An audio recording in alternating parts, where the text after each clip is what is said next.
When family turns their back, she finds the strength to stand on her own. Margaret Whitlock is 78 years old. She recently moved into a small, quiet cottage after selling the big house where she lived with her family for many years. Her husband, Arthur, passed away 5 years ago from cancer. Since then, life has felt empty for her. Margaret spends her time doing pottery and taking care of her tiny bonsai trees. These hobbies give her some peace, but her heart still misses the days when her home was full of noise, laughter, and love. One sunny morning, Margaret is in her little studio, making a clay bowl on her pottery wheel. The room is warm and quiet. Suddenly, the phone rings. It's her son, Gregory, calling like he does every week. Their talk is calm, but not deep. Gregory talks about the weather, his busy job, and how well his children are doing. Margaret listens politely, smiles, and responds kindly. But after the call ends, her smile fades. She gently touches her late husband's old pocket watch, which she always keeps close. Then she puts on one of Arthur's favourite jazz records. As the music plays, Margaret closes her eyes. The room is silent except for the soft tune and the feeling of loneliness that never really goes away. Margaret had always dreamed of a warm, loving family. She imagined holidays filled with laughter, thoughtful visits, and phone calls filled with genuine care. But the older she got, the more she began to realize that her dream was slowly fading into something far colder. Her son, Gregory, was 52 years old now. He worked as a chief financial officer for a large company. His job kept him busy, or so he always said. Whenever he spoke to Margaret, he used a calm, polite voice, as if reading from a script. "How are you, Mum? How's the garden? Are you still doing that pottery?"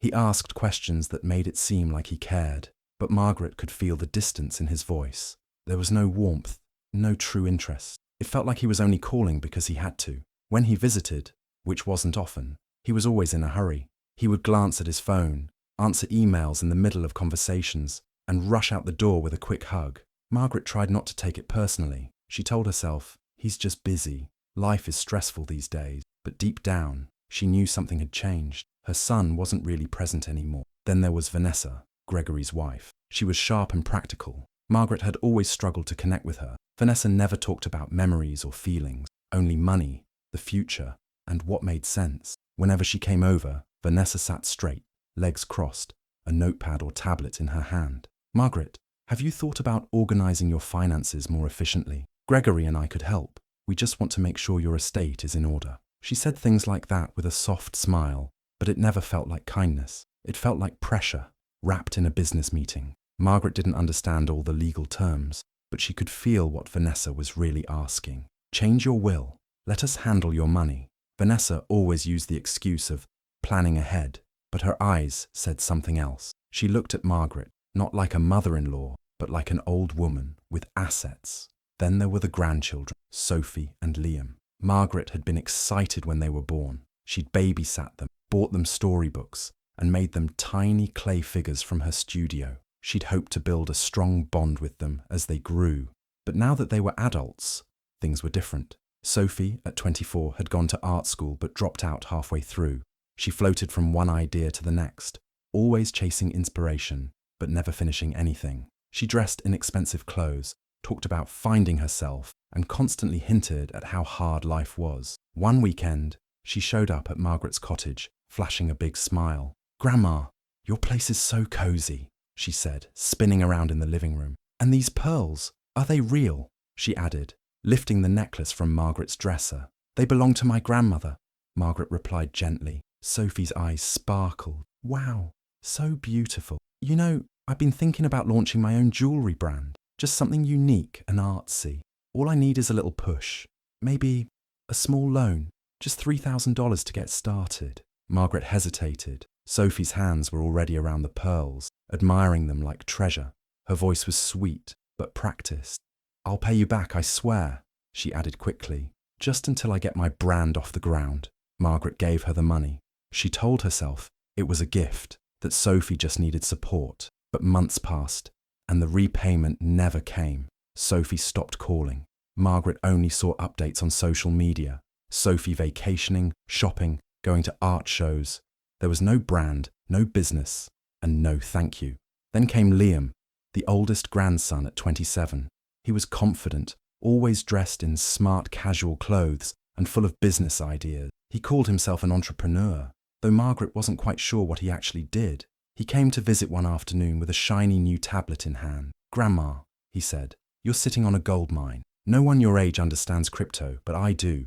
I've got a new startup. It's going to change everything." He showed her slides, numbers, even fake reviews. It all looked impressive. "I just need some investors to get started," he continued. "You trust me, don't you? Just $10,000. That's nothing compared to what you'll make back. We're talking triple returns in 6 months." Margaret looked into his eyes. He smiled, charming and confident. He sounded so sure of himself, but something felt off. She remembered when he was 10, stealing cookies from the kitchen and lying about it. That same little boy was still there, just better dressed. "I'll think about it," she said. Liam's smile faded slightly. "You should act fast. Opportunities like this don't wait." But she didn't. She quietly held back the money. Liam didn't come again after that. The next time she heard from him was a forwarded email about a new project. No call, no warmth. And then came the final straw. Vanessa invited Margaret to dinner, something that rarely happened. The table was neatly set and everyone was polite. But the moment Margaret took her seat, Vanessa pulled out a folder. "Margaret, we've been thinking about your future," she began. "You're getting older, and it's time we put some things in place." She opened the folder and showed papers, documents about wills, healthcare decisions, and power of attorney. "I think it's wise to name Gregory as your financial manager, and we can update your will to make things smoother for everyone." Margaret sat there frozen. It wasn't a conversation. It was a presentation, like she was a task to be managed, not a person to be loved. She looked around the table. Gregory avoided her eyes. Sophie scrolled through her phone. Liam talked about a conference he was attending. None of them looked at her like family. She smiled gently, nodded, and said she'd think about it. That night, back in her cottage, Margaret sat in her studio. The lights were dim. A soft jazz song played in the background, Arthur's favourite. She picked up a small clay vase she'd made last week. It was delicate and beautiful. She thought about all the years she'd poured into raising a family, all the stories, the meals, the holidays. And for what? A family who saw her as a wallet, a cottage to be sold, an old woman to be handled. She held the vase, then gently placed it back on the shelf. For the first time in a long while, she wasn't sad. She was clear. Something inside her had changed. She was done pretending, done hoping they would change. Maybe it was time she changed instead. It was a quiet Wednesday afternoon, the kind Margaret usually enjoyed. The sunlight was soft, pouring through the window of her studio and lighting up the tiny specks of dust dancing in the air. A faint breeze rustled the curtain. The smell of fresh clay filled the room. Margaret sat at her pottery wheel, shaping what she hoped would be a large, elegant bowl, one that reminded her of the old Sunday dinners her family used to share. As her hands worked the smooth clay, she felt a rare sense of calm. Her thoughts wandered, remembering Arthur's warm laugh, the kids playing in the backyard, the smell of baked chicken in the oven. For a moment, she let herself believe everything was still how it used to be. But that moment didn't last. Her iPad, which she usually used for her pottery tutorial videos, buzzed suddenly. It was open on the side table, and she noticed a new Zoom notification pop up on the screen. It said, "Family Financial Planning. Gregory Whitlock." She blinked. "Why is that showing up on my screen?" she thought, reaching for the device. Before she could press anything, the meeting had already started. The microphone and camera were off on her end, but the audio came through loud and clear. Curious, and assuming it was something unimportant, she leaned in. That was the moment everything changed. "She's still wasting money on clay," said a voice that Margaret recognized as her daughter-in-law Vanessa's. "Hundreds of dollars a month on that nonsense. And don't even get me started on the bonsai trees." Margaret's hands froze over the clay. Her heart skipped a beat. Then came Gregory's voice, dry and dismissive. "It's her hobby. Let her have it. But honestly, she won't notice if we pull a little from her accounts. She's not even checking her statements anymore." "Exactly," Vanessa added. "If we update the power of attorney paperwork, we can handle everything quietly. She'll think it's just estate planning." Margaret's eyes widened. Her stomach turned. Then she heard Sophie's laugh, sharp, careless. "Well, I need that Paris trip booked before the month ends. I'm not cancelling it just because Grandma wants to buy more flower pots." Then Liam's voice chimed in, smooth as ever. "Once we move her out of that cottage and into assisted living, We can sell the house. That'll give us enough cushion for all our plans. Trust me, no one wants to live out in the woods alone at her age." Then Gregory said the sentence that cut Margaret the deepest. "She'll never notice. Mum's savings will cover Sophie's Paris trip. We just need to move fast before she starts asking questions." Margaret sat completely still. The clay on the wheel had gone cold and uneven. The bowl had collapsed in on itself, but she didn't care. Her heart was pounding in her chest. She felt like the air had been sucked out of the room. Tears welled in her eyes. She couldn't believe what she'd just heard. Her family, her own son, her grandchildren, her daughter-in-law, they weren't talking about helping her. They weren't thinking about her comfort, her wishes, or her well-being. They were talking about money, her home, her life, and worst of all, they were laughing about it. They had plans.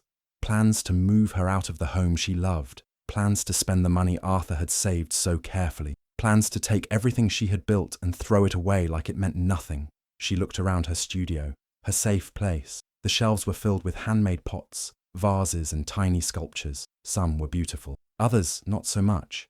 But each one had a story, an afternoon of peace, a memory of Arthur, or a quiet moment in her new life. Her eyes landed on one piece in particular, a small hand-shaped dish with 4 names etched into the surface: Arthur, Gregory, Sophie, Liam. It had been one of her first projects after moving into the cottage. She made it when she still believed they loved her, still believed family meant something. She reached for it with trembling hands, held it to her chest, and then, in a sudden wave of pain, smashed it against the floor. The sound of the shattering ceramic echoed through the room. Margaret fell to her knees, sobbing. She cried not just because of the betrayal, but because of the years she'd spent pretending things were okay. She had smiled through the awkward visits, handed out money like candy, and listened to cold conversations just to feel close to her family. And for what? So they could steal from her, so they could lie to her face, then laugh behind her back. She stayed on the floor for a long time, tears soaking into her sweater sleeves. Her body felt heavy, her heart even heavier. When she could finally move again, she dragged herself to the kitchen, poured a glass of water, and sat at the table in silence. After a few minutes, she picked up the phone and dialed the one person who would always tell her the truth, no matter how hard it was to hear. "Eleanor," she said in a small, broken voice when her sister answered. "Can I talk to you for a minute?" "Talk?" Eleanor replied, her voice sharp but alert. "Maggie, what's wrong? You sound like you've seen a ghost." Margaret explained everything: the Zoom call, the words, the plans, the laughter.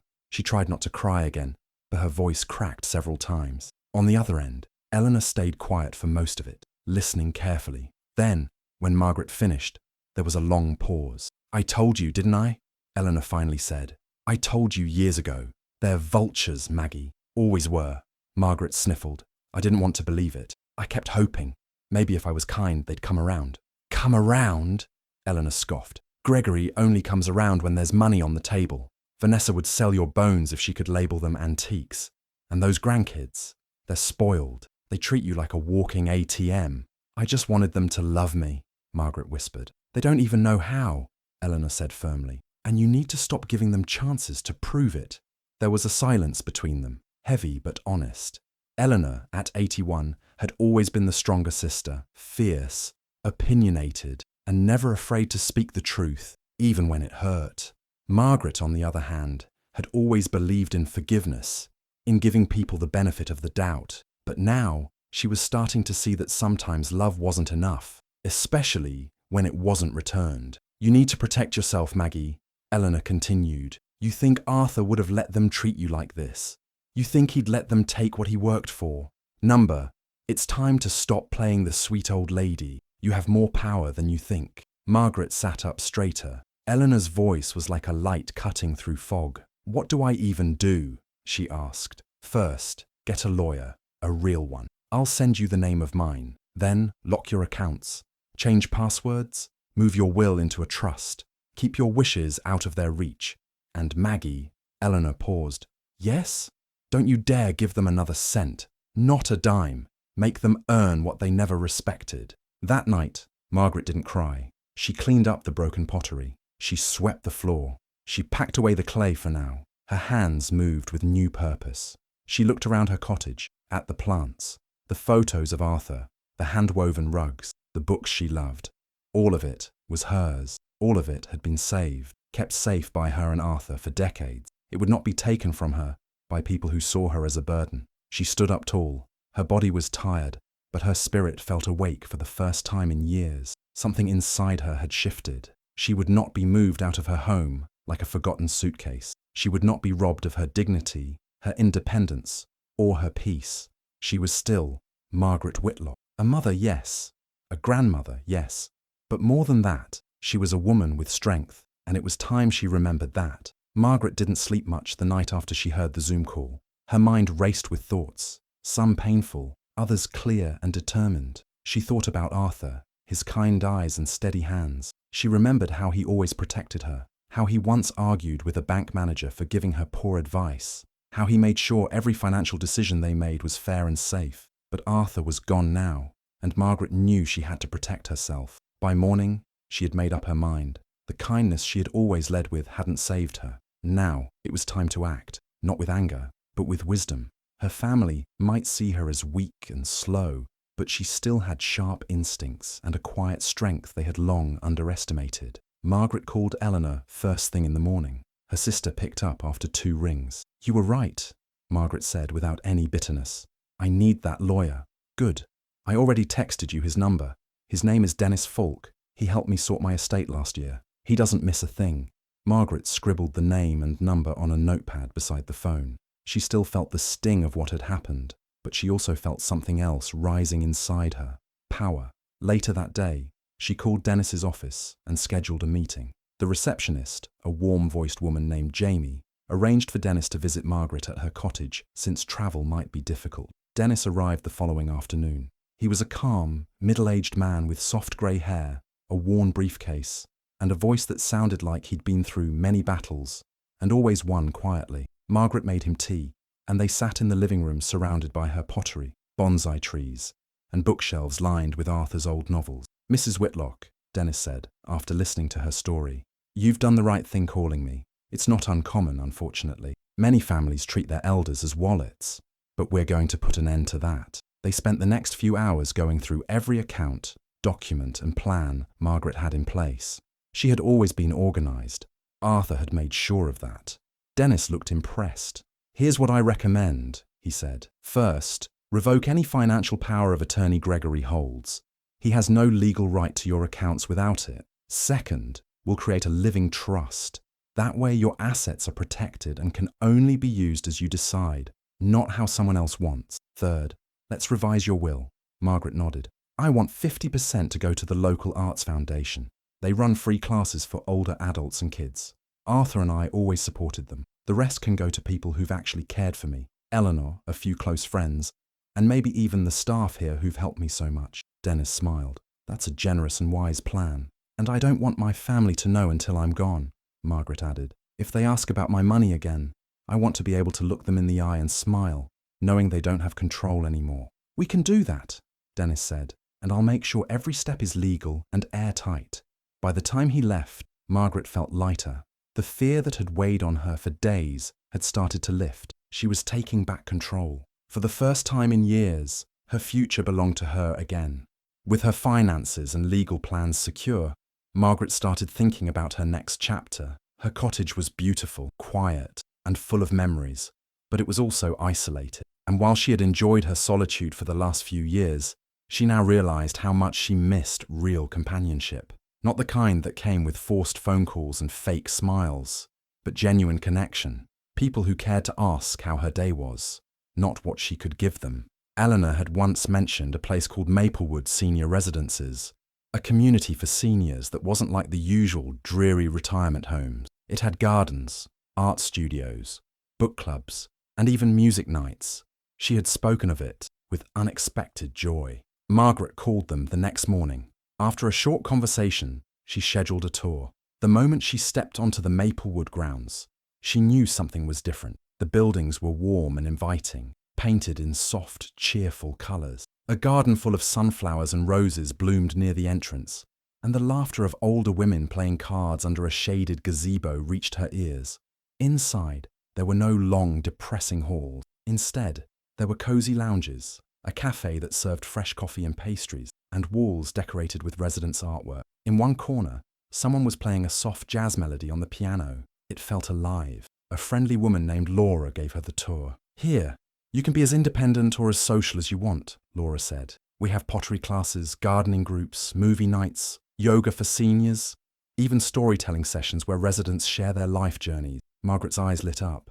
"Do you have space for someone who used to teach pottery?" Laura smiled wide. "We've been looking for someone to lead a beginner's class. You'd be perfect." Within a month, Margaret moved into Maplewood. Packing up her cottage was bittersweet. She carefully wrapped her favourite pots and vases, made sure Arthur's jazz records were labelled and safe, and took only what truly mattered. The rest, she donated to charity. She didn't tell Gregory or his family she was moving. She changed her phone number and left a simple letter with Dennis in case they ever needed to contact her in the future, for emergencies only. She was done being part of their plans. Margaret's new apartment at Maplewood had a small sunroom, perfect for her bonsai trees, and a corner studio space for claywork. It was smaller than her cottage, but cozier. She filled it with laughter, fresh flowers, and peace. At Maplewood, Margaret discovered a new kind of freedom. She began teaching pottery once a week. Her students, ranging from 65 to 90, brought their own stories, struggles, and laughter into the class. They weren't there for money or inheritance. They came because they wanted to create something beautiful. Margaret found that incredibly healing. She joined the gardening club and took part in poetry nights, even reading a few of Arthur's favourite verses aloud to a group that clapped kindly afterward. She made friends, real ones. There was Ruth, a retired teacher who loved mystery novels, and Henry, a former jazz musician who sometimes played for her when she missed Arthur's records. Eleanor visited often, and the sisters laughed louder than they had in years. Sometimes they sat by the fountain in the garden, sipping tea and watching the leaves turn golden in the wind. "You look 10 years younger," Eleanor said one day. "I feel it," Margaret replied. Weeks passed, and then months. Margaret never received a letter, call, or visit from Gregory, Vanessa, Sophie, or Liam. Not even a "where are you" email. At first it stung. Deep down, a part of her had still hoped they would notice her absence, that they would worry, that they would care. But eventually, that hope faded, and with it, the pain. What replaced it was something better: self-respect. She knew now that she had spent years begging for scraps of affection from people who never truly valued her. And while she would always love her son, she no longer felt the need to chase after his approval. Margaret had finally learned the difference between love that heals and love that harms. It was October when Maplewood held its annual Autumn Arts Festival. Residents displayed their paintings, crafts, and sculptures. Margaret presented a series of pottery pieces inspired by her journey. Each one represented a part of her life: her youth, her love with Arthur, the pain of betrayal, and the joy of rediscovering herself. The final piece was a large open bowl with intricate carvings along the rim. Inside, instead of names or symbols, she had written a simple message: "I am enough." People stopped to read it. Some even cried. A woman from the Arts Foundation Margaret had supported with her new will approached her, thanking her for her donation. "Your gift will help so many young artists find their voice," she said. Margaret smiled, tears in her eyes. "That's all I ever wanted, for what I built to help someone grow." One crisp evening, as orange leaves scattered across the walkway, Margaret wrote a letter. She didn't plan to send it. It was more for her than for anyone else. "Dear Gregory, I'm safe and I'm well. I've found a home where I am seen, heard, and valued, not for my money, but for my spirit. I want you to know I forgive you, not because you asked, but because I need peace. I hope one day you realize what you've lost. Not the inheritance, but the love of a mother who would have given you everything. If only you had cared to ask for her heart instead of her wallet. Please give my love to your children. I hope they grow kinder than the people who raised them. Margaret." She folded the letter and placed it in her journal. As winter neared, Margaret sat in her sunroom, surrounded by her tiny trees and the warm glow of twilight. She held a fresh cup of tea and listened to Henry playing jazz in the lounge down the hall. Laughter and conversation floated in from nearby. She smiled to herself. She had been broken, yes, but she had also rebuilt, not just her finances, not just her trust. She had rebuilt herself. And as the golden leaves danced outside her window, Margaret finally felt what she had longed for most: freedom, peace, and a life entirely her own. Hey besties, thanks so much for watching till the end. If you enjoyed the story, please like, comment, and subscribe for more. We've got plenty more coming your way. See you in the next one.